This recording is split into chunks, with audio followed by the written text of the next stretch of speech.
गांव के बाहरी इलाके में एक तूफानी रात उतर आती है। सब कुछ एक अशुभ अंधेरे में ढंक देती है।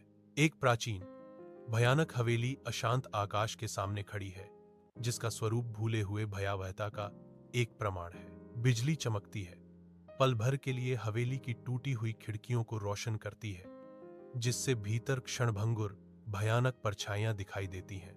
हवा में एक अजीब, बेचैन कर देने वाली सरसराहट की आवाज नाच रही है, एक रोंगटे खड़े कर देने वाली फुसफुसाहट जो गांव की सबसे काली कहानियों की पुष्टि करती है।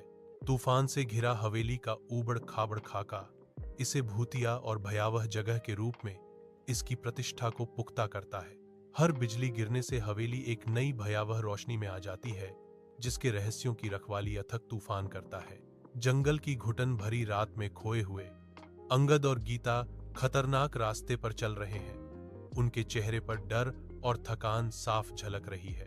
उनकी आंखें आशंका से चौड़ी घने पत्तों को स्कैन करती हैं, एक संकेत की तलाश में।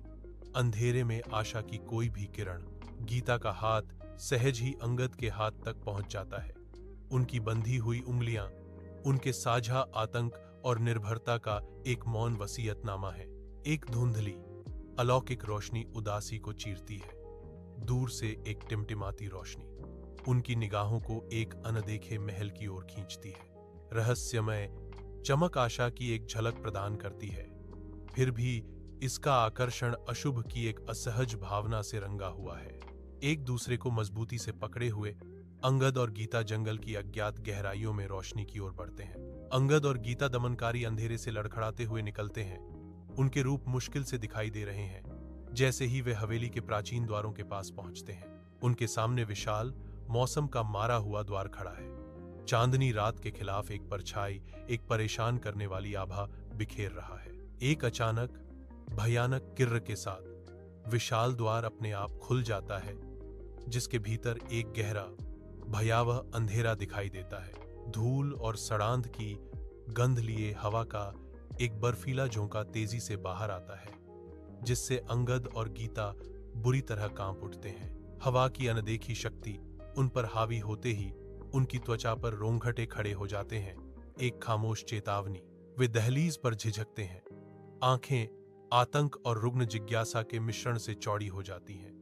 भयावह शून्य में झांकते हुए विशाल धूल भरे हॉल में एक अकेली टिमटिमाती रोशनी नाचती हुई परछाइयां डालती है, जैसे कि एक फुसफुसाती आवाज खामोशी में गूंजती है।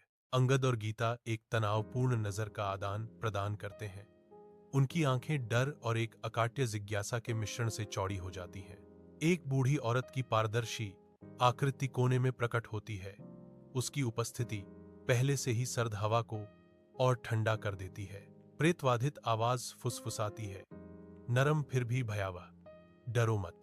धुंधली रोशनी वाले हवेली हॉल में लंबी परछाइयां फैल रही हैं, जैसे ही अंगद दृढ़ संकल्प के साथ भूतिया आकृति के पास पहुंचता है। गीता एक कोमल मुस्कान के साथ पारदर्शी आत्मा की ओर हाथ बढ़ाती है। उसकी आवाज नरम और आश्वस्त करने वाली है।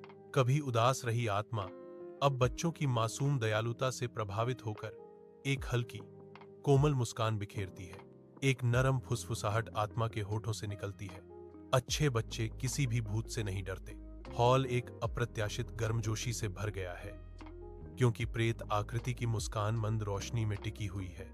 सुबह का सूरज जंगल पर लंबी सुनहरी किरणें डालता है, जिससे दृश्य आशा की एक नई भावना से भर जाता है। जहां कभी एक आलीशान हवेली खड़ी थी, अब केवल हरे भरे घास और ऊंचे पेड़ों का एक विशाल खाली मैदान बचा है। अंगद और गीता अब अनदेखे खतरों से सुरक्षित एक दूसरे की ओर मुड़ते हैं। उनके चेहरे राहत से चमक रहे हैं। उनके बीच एक खामोश गहरा रिश्ता बन गया है, जो एक साझा शांतिपूर्ण मुस्कान से बंधा हुआ है, क्योंकि वे अपनी आजादी को गले लगाते हैं।